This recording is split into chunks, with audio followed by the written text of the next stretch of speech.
I absolutely love the 2000s Nicktoons. We had some amazing classics, and also some shows that should have gotten more attention. They even had a bunch of video games. In fact, my first videos were about the Nicktoons Unite series. But what about the individual shows that had their own games? I didn't play a lot of these. Even the popular SpongeBob games, I had them on PC and GBA, and they were completely different games from their console counterparts. In the future, I do want to look at more Nickelodeon games, since I feel there are a lot that are worth talking about. But today, I want to talk about a few games based on two of my favorite Nickelodeon shows from the 2000s, Danny Phantom and El Tigre. I love both of these series. I still think they both hold up really well today. In the future, I do want to go more in depth with these two series since I do really like them. Maybe possibly a retrospective? We'll see. But as for their games, now, if you recall, this isn't the first time I've talked about an El Tigre game. Last year, oh man, it's already been 1 year, I did a video on the PS2 El Tigre game, which at the time of me writing this is my most viewed video on the channel, which is insane. That video was only 9 minutes and it was made in like 4 days, and it was just a holdover until the giant Nicktoons handheld vid. But if any of you discovered me from that video, thank you for supporting the channel, that means a lot. Now for Danny Phantom, one thing I always thought was strange was that he never got a console game. Like, sure, he's been in the Nicktoon crossover games, but in terms of an actual full console game, he never got one, which I always thought was weird. But at least he got some handheld games, so that's something. And today, I want to spend some time talking about them, as well as El Tigre's DS game, since I did say in the El Tigre vid I would talk about the DS game at a later date, so why not now? You may be wondering why I'm covering both Danny Phantom's games and the El Tigre DS game in one video. Well, you'll see why later. I don't really see too many people bring these games up too often. Like when Danny Phantom and video games are usually brought up, it's mostly with the Nicktoons games, and El Tigre's DS game is just as forgotten about as his PS2 game, if not even more unknown. But there's something I feel I'm missing. Oh yeah, we gotta talk about some of the Flash games. Come on, I have to mention at least a few of these first, because if you were on Nickelodeon's website back in the 2000s, more than likely you've played these games. Flash may be dead, but hey, we still got some sites that archive some of these old games. Some aren't gonna work as well, unfortunately, but at least 2 of the 3 Flash games I tried for this video, I did get working. I'll keep them brief so we can get to the main games, but first we have Freak for All. In this one, it's a simple beat-em-up platformer, and I gotta say, for a Flash game, it doesn't look too bad. The music is surprisingly really good, but I cannot perform any of these special attacks. I tried, but I cannot get any of them to work. Maybe it's because Flash closed down and I'm playing this through a different website, but still. I do like the gimmick of switching between human and ghost Danny with these lasers. That's kinda cool. Also, I fell through the floor here. Yay. When I got to the boss, I couldn't beat it since, again, I couldn't get any of the moves to work, so that's a shame. The other Danny Phantom game I played a lot was Urban Jungle Rumble. This one is just a fighting game. It's certainly something. Again, I couldn't really pull off too many of the moves in this one, but again, it doesn't look too bad for a Flash game. Also, for some reason, I glitched way out of the arena to this white void, and it just reminded me a lot of that place Squidward went to in that one SpongeBob episode. The only El Tigre Flash game I played was this one, The Good, the Bad, and the El Tigre. No relation to the actual episode of the same name. Unfortunately, I couldn't get this one working. I would start up the game and I couldn't do any of the good or evil objectives, and all that was there was Black Corvo just jumping in place. But yeah, these 3 games were fun to revisit, even with the weird stuff they have. Alright, let's actually get into the games for this video. We'll start off with Ultimate Enemy for the Game Boy Advance. I played this one a lot back then. It's one of the few I actually had back in the day. I don't have any memories that really stick out with this one, I just remember having fun with it. This is of course based off the TV special of the same name, one of the best episodes of the series by the way. All the Danny Phantom games would be developed by Ultron. They mostly did handheld games, so stuff like Freeze Frame Frenzy, which I really need to talk about in the future, certain SpongeBob games, a pretty impressive Game Boy Advance port of Simpsons Road Rage, and an Enchanted video game? Wait, that exists? So yeah, mostly licensed games, but not a bad track record, all things considered. Now, for this game and Urban Jungle, there are rumors that a console version was originally in development for both games. However, I cannot find any sources that says these existed. If you know more about these or have a source, please let me know in the comments below. I couldn't find any info about this rumor online, and the only places I've seen it mentioned are from wikis, so for now, I'm just gonna assume that this is false. So, Ultimate Enemy basically follows the episode pretty much one-to-one. Even some of the dialogue is pretty much the same from the episode. The sprite work in general looks really nice. They captured the show's look pretty well, I'd say. I also love the soundtrack. It fits Danny Phantom pretty well. Although, weirdly, there were some tracks that were reused from Freeze Frame Frenzy that was also by Ultron. Here, take a listen.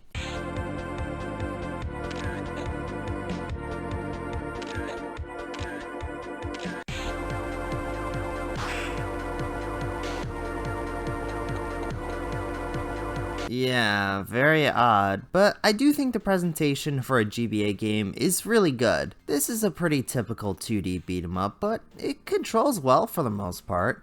Danny feels pretty good to use, and the combos are pretty satisfying to pull off. As the stages go on, you level up and you can get more moves to pull off, which is kinda like how the episode is. In the special, Danny does get stronger as it goes on, so it's kinda cool it's incorporated in the game. Platforming though is pretty messy. The jumping, while it's fine for just the beat 'em up stuff, it's incredibly stiff when you're doing platforming. Though, to be fair, there are only like 2 stages that require it, so it's not that bad. If you capture ghosts, you can fill up your energy to perform some special attacks. These can range from a ghost blast, turning invisible, and even using the ghostly howl like in the episode itself. You can also turn into regular Danny if you want to refill your energy faster, which is nice, but you can't attack in this form. You do also play as Dark Danny, who is even stronger than regular Danny. However, you only play as him very briefly in the beginning and in the boss rush. There are also these 2 flying stages. These were fine, they're just fun little 2D shoot 'em ups. The bosses were pretty fun. It was really cool to fight some of the villains from the show, although most of them you're going to be fighting in the boss rush, not so much in the story mode. There is also a mission type mode you unlock when you beat the game. I never really did this because I didn't really find the missions all too interesting, but it's there if you want more of the main story. The game itself is really short though. It only took me, I'd say, an hour and a half to finish. Other than the story mode and missions, there are these mini games you could do by entering these codes that you obtain from Burger King? Yeah, remember around this time some games did that sort of thing where they would have codes for their games in like a toy or in other merchandise? I remember some Turtles figures did that, and with Scooby-Doo 2 at the end of the movie, they'd show a code for its game. It was really weird. Nowadays you could just look up the codes online, but it was pretty cool back then to find these codes in other merchandise. The minigames are fine. I didn't really spend much time with any of them, but again, for the time, it must have been pretty cool to unlock these through other means. I think the game is pretty solid. I had a good time with it. It's not anything groundbreaking, but I had fun with it. This game only goes for like $8 online, so I would recommend picking it up, especially if you're a big Danny Phantom fan. Now, as for the other Danny Phantom game, Urban Jungle, I didn't grow up with this one.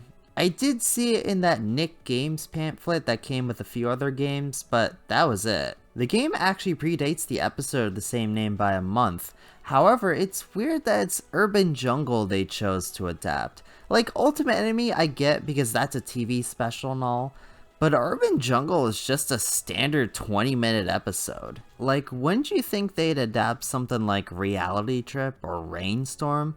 I think either one of those two would have made more sense for a game. Urban Jungle's not a bad episode, I actually do like it, especially since Season 3 was kind of a mixed bag. Also, remember when this aired way before everything else in Season 3 and spoiled a lot of stuff like Vlad being mayor and how Frostbite and Danny know each other?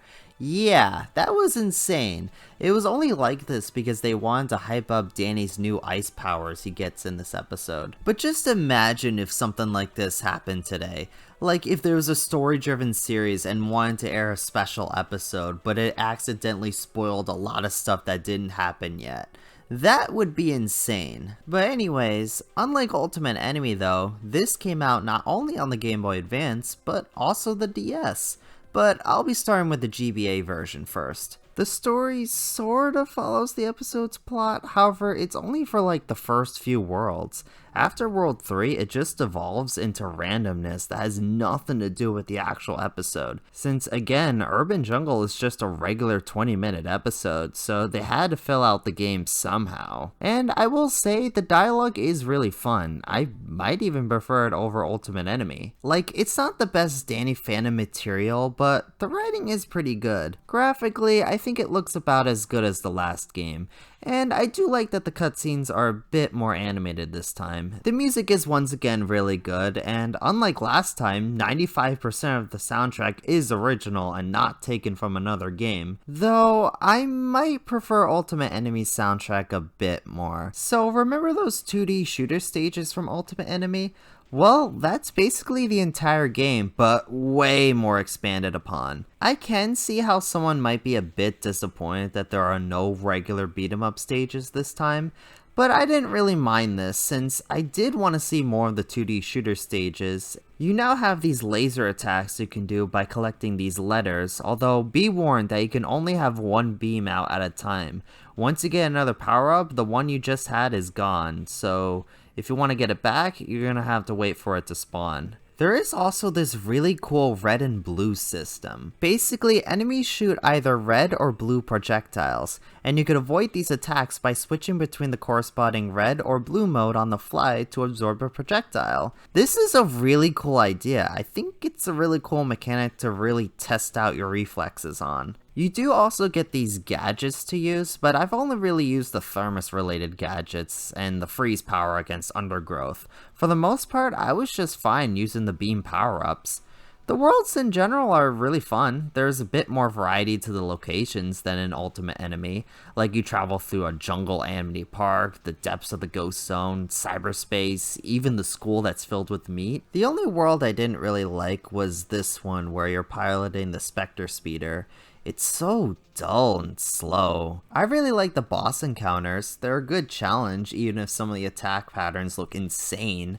And I don't really have much else to say about this game. It's just a fun little arcade-like 2D shooter. Now the DS version really surprised me because usually when I see a GBA and DS version of a game, usually they're both very different games, even if it's the same developer. But Urban Jungle on the DS is the exact same game as the Game Boy Advance version. Same story, same gameplay, same levels, all the bosses are here. It's the exact same game as the GBA version. There are a couple differences, but those differences make this version the best way to play this game. For one, the laser power-ups can be swapped on a fly now, and you could hold all of them at once. This is way better. It wasn't that big of a deal in the GBA game, but this is way more convenient, especially since you can switch with either the touchscreen or the face buttons. The levels have 3D backgrounds now, and they look pretty nice. The music sounds a lot better, though it's not entirely the same soundtrack. It still has most of the songs, but it does have a few completely different themes for some stages. The world where you control the Spectre Speeder is way more fun here than in the GBA version. Instead of this dull on-the-rails stage, you get this really cool, fast 3D shooter stage, which is way better. The DS version also has multiplayer, though as I'm playing on an emulator and I don't have anyone around me, I unfortunately can't show this off. Urban Jungle on the DS is the best way to play this game.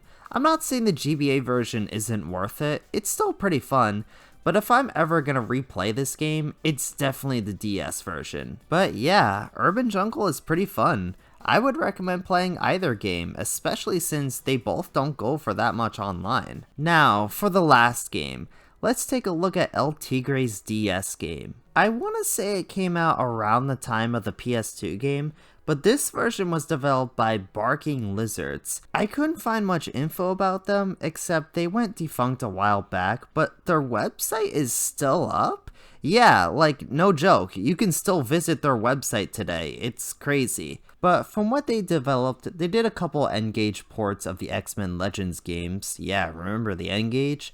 A weird looking version of Marvel Ultimate Alliance on GBA, and a pretty impressive port of Truth or Square to the PSP. I'm curious to see how the El Tigre game is like. I mean, there's an episode where Manny plays on a DS. It writes itself. I beat this game in an hour. I'm not kidding. Yeah, El Tigre on the DS, or sometimes it's subtitled Make My Mule, is that short. I know licensed games aren't very long, like both Danny Phantom games weren't very long either, but here, it took only around 45 minutes to finish. So the story is an original plot like the PS2 game, but it's nowhere near as interesting. Basically, Sartana is planning to use this mule from a museum to take over the world, but El Tigre breaks it, but it turns out Sartana just needs the mule's gems, so she calls upon some of Miracle City's villains to grab the gems, and El Tigre, of course, has to stop her from grabbing all the gems, and that's pretty much it. I know the PS2 version story wasn't that deep either, but it was way more interesting. It had an original villain with an army that wasn't in the show. The DS's story is just kinda there. It's not bad, but it's pretty generic compared to the PS2's story. I will say the dialogue is pretty fun, it does capture the show's tone pretty well, and the game in general looks alright. Some of the sprites and environments look pretty decent. Again, it does capture the show's style pretty decently. The game, though, is the most basic 2D beat 'em up you can play. The controls in general are pretty slippery, and honestly, it makes the platforming pretty bad, but thankfully there isn't too much platforming to do, but still.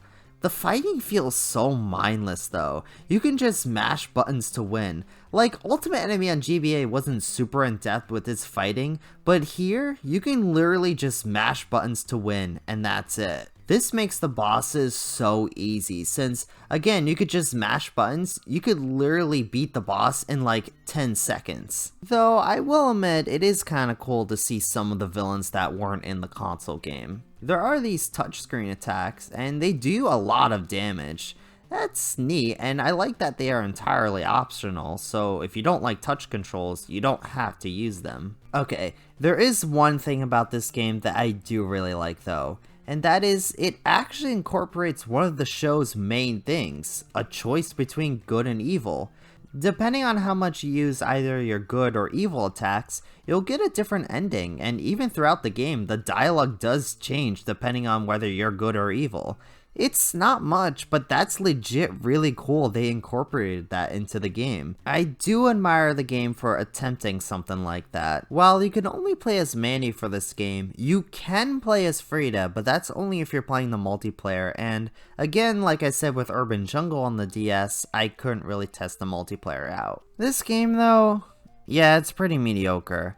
I like some ideas, but overall, it was so average, and again, it took me under an hour to finish. I'll be real with you guys, this was the reason why I decided to talk about the El Tigre DS game with the other Danny Phantom games in one video. Because if I did a separate video on this game, it would only be around 5 minutes long, and I don't want to do that. I feel that's not fair for you guys to get a short video like that. So I thought it would be better to talk about it here with Danny Phantom's games, as both are superhero Nicktoons that I really love, and they are handheld games. So yeah, that's my reason. So, what's the verdict?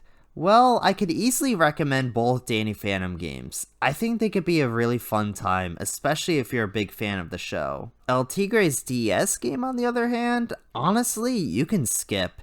It's not terrible, but there's nothing special about it, and it's so short.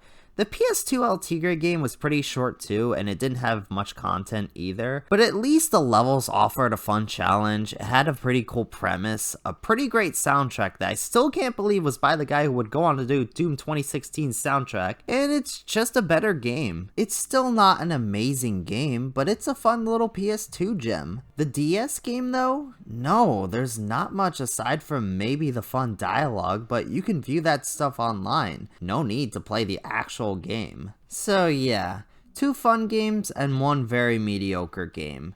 I would love to see a true console Danny Phantom game, or heck, maybe even some remasters of other Nickelodeon games. Probably very unlikely, but Nickelodeon has been doing a lot with their games lately, so you never know. But let me know what you thought of the games I talked about in the video, and let me know if you've seen either Danny Phantom or El Tigre. I'm really curious to see if you're a fan of either show. But yeah, don't forget to hit that like button, and if you're new here, hit that subscribe button. I hope you all have an amazing day, and take care. Bye!